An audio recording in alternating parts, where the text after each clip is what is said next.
What's good? What's good, everybody? Welcome back to another episode of The Urban Platform Speaks. Make sure to like and subscribe as you tune into the channel. Check out the content. And with that being said, man, I want to react to a recent video, a podcast that Rob Parker made, and his response to what JJ Redick said as far as calling out his team, right? Without really calling out his team without really like naming anybody, right?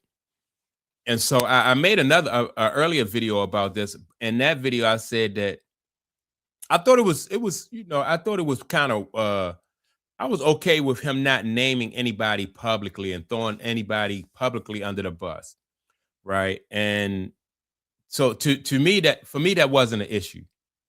But Rob Parker, he definitely disagreed. He says that he would have called out JJ Redick and asked JJ Redick, like, who specifically are you talking about? Which I think most people will assume that he's talking about LeBron James, right? But because the problems that the team is having now are not the problems that they didn't have these problems before LeBron James came back.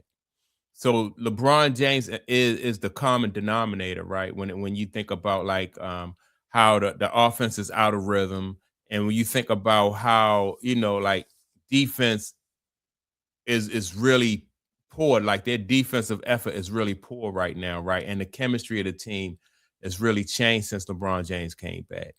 And so I don't have a problem with him not calling LeBron James out or whoever he think is the issue is, calling him out publicly. And but to say publicly that the team is not playing up to standards, I'm cool with that because that's something that everybody can see, right? And you don't want to cause too much of a rift, throw somebody under the bus publicly. In my opinion, I don't think it will work out too well like that. But let me play Rob Parker's reaction to JJ Redick's press conference, and then I'm gonna come back and I'm gonna give some more of my input. Day were effort and execution. And, I feel like when we've done both of those things at a high level, we've been a good basketball team. When we haven't, we're a terrible basketball team. And tonight we were a terrible basketball team. And that started legitimately right away because we don't care enough right now. And that's the part. Now, all right, so that's JJ Redick at the press conference, right? And let me say a quick thing about this. Like that effort, although you have some guys on the team that are not really good defenders, like on ball defenders, they still can put forth the effort and do better. But when you see guys just standing around or playing that matador type defense, like just letting somebody go right past them and then not even trying to recover and help out, that's what I think that's right there to me is like the worst. That bothers you a lot. We don't care enough to like do the things that are necessary. We don't care enough to be a professional. We had it. We had it. This is. I always say this about culture. I always say this about a team being a good team being a functioning organism. It can change like that. We don't have it right now. Again, it goes back to what I said the other night. It's a matter of making the choice, and too often we have guys that don't want to make that choice, and it's Also, when he talk about team culture, right?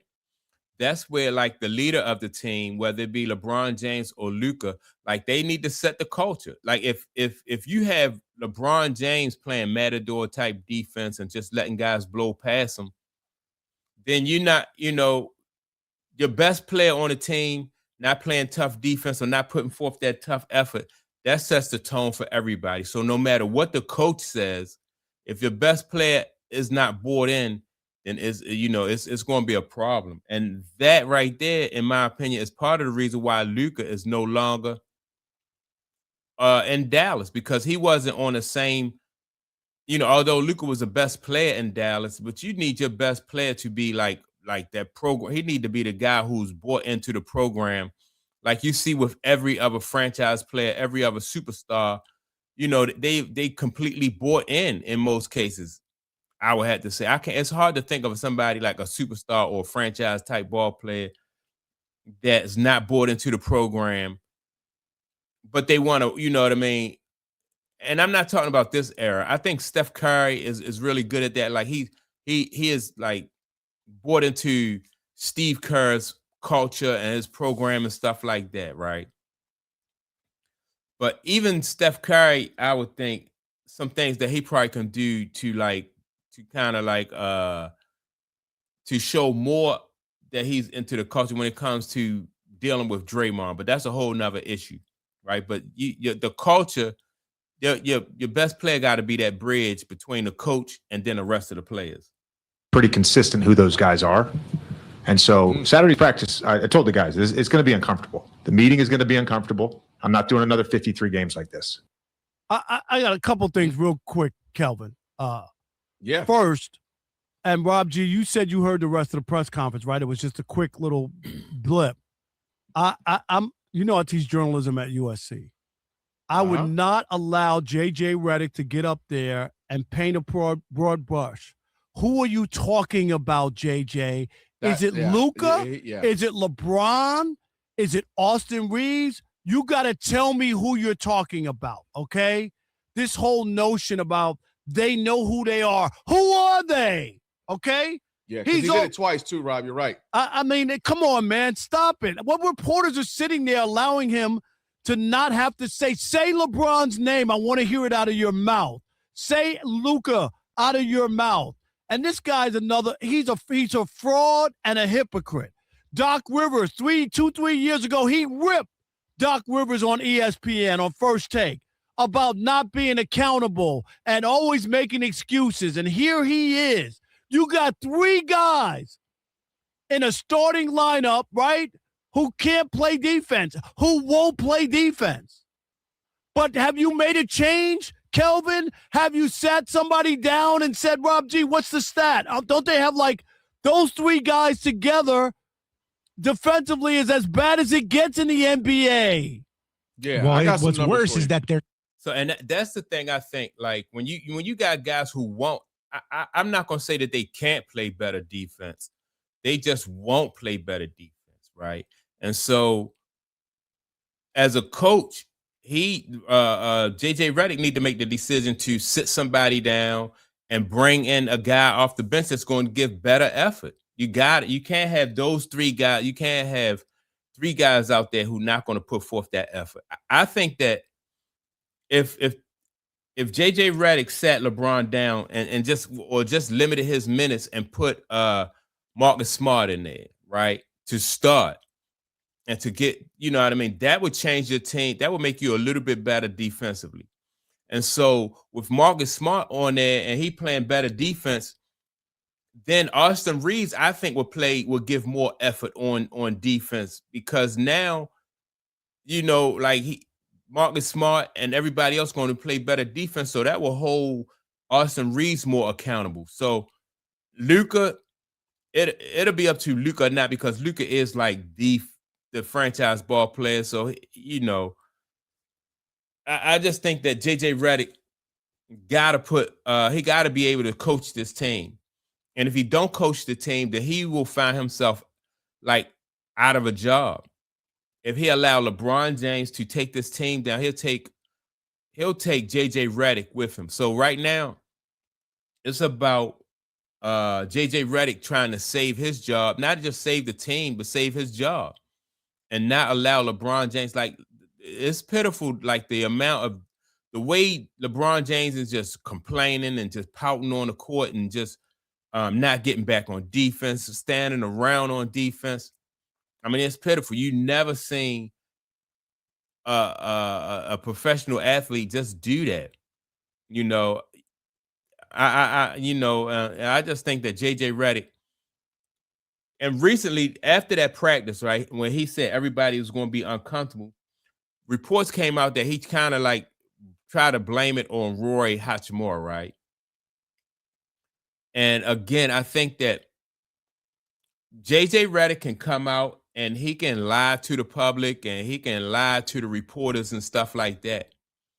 But that's still not going to help him. It don't do him any good to be dishonest when it comes to who's at fault for not playing tough defense. Who can do better on defense if you don't go directly to the source of the problem, which I think the main part of it is LeBron, then you still cheating yourself. You can blame it on Roy Hachimura all you want, right? if you can't call out LeBron James and hold LeBron James accountable, get LeBron James to buy into your philosophy, your defensive philosophy, and get him to play the way you need him to play in order for y'all to be successful, then I don't care what you tell the media. I don't care what you tell the public. LeBron don't care what you tell the media. He don't care what you tell the public. As long as you don't say that he's the problem, he's cool with that. You can use Roy as the scapegoat and as a fall guy. It don't change the fact that you're still poor defensively. So when Rob Parker said, yeah, I mean, you know, let us know who you it's not like you have like the basketball team, you only got 12 guys on the team. So you can it's easy to see who it is, like who's the problem.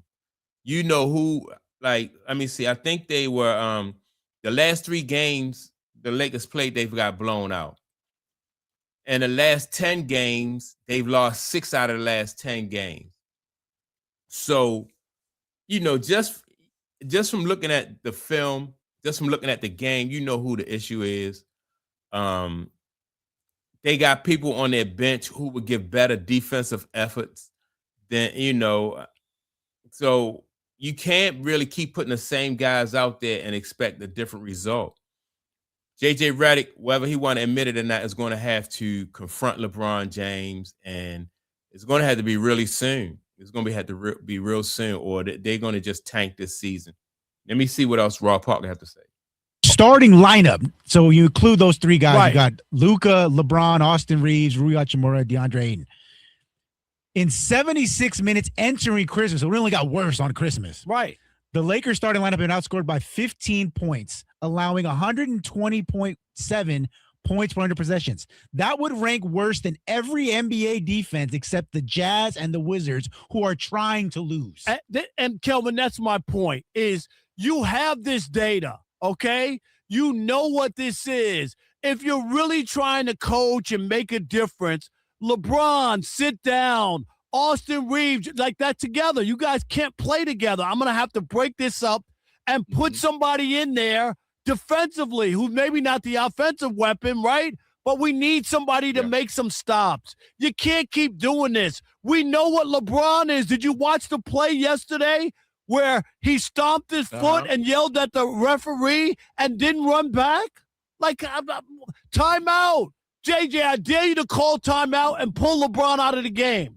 I dare you. It doesn't happen.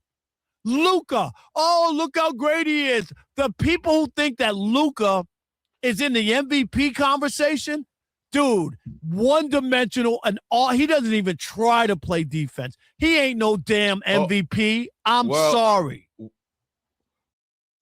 right, now that's true. You no matter what JJ Redick tell the media, he gonna have to sooner or later, he gonna have to confront LeBron and Luka. Austin Reeves, I think Austin Reeves to me is athletic, right? And I think he's not really that much of a liability he might not be a great on-ball defender, but I think he's on with the help around him, and teams do try to pick on him, but you know, with the right people, defenders around him, I think Austin Reeves would be a really good team defender, and he can make himself a better on-ball defender, right? So I'm not even really worried about Austin Reeves. It's just LeBron and Luka that I think, man, that their effort on it, they not even trying. So everybody else, like if you Roy Hachimura and somebody beat you off the dribble, you're not really going, big deal. LeBron get beat off the dribble every play. Luka don't even, Luka get beat off the dribble almost every time down. So it don't really matter, because the leaders of the team not really playing defense. So there's a disconnect between the coach, JJ Redick, and his star players. If you can't get your star players to buy into your program, then you like Rob just said, you got to split those guys up. I'm not going to have Luka and LeBron on the court at the same time. Austin Reeves, I wouldn't mind Austin because, like I said, he's athletic and he could put forth more effort on defense if you got the right people around him. Then you got somebody who can challenge shots at the rim. Not that really, DeAndre Ayton is a big, somebody who really going. But he'll make up for some of the some of the downfalls of Austin Reeves. If Austin gets beat, he'll be able to help him out some. I'm not even really worried about him, but it's the LeBron and Luka, man, that's really just that JJ Redick needs to confront those guys, man, and let them know. And the guy Luka got in shape just so he don't have to play defense. That's just crazy, man. He came back, a lot lighter this season, more, slimmed down and everything. And then here you go, he's not gonna play defense. So it's crazy. But JJ Redick it's gonna come to a head whether JJ Redick wanted to or not. So that's my take on it. Make sure to like and subscribe. Also, don't forget to leave a comment, and I'll check you all out in the next video. Peace.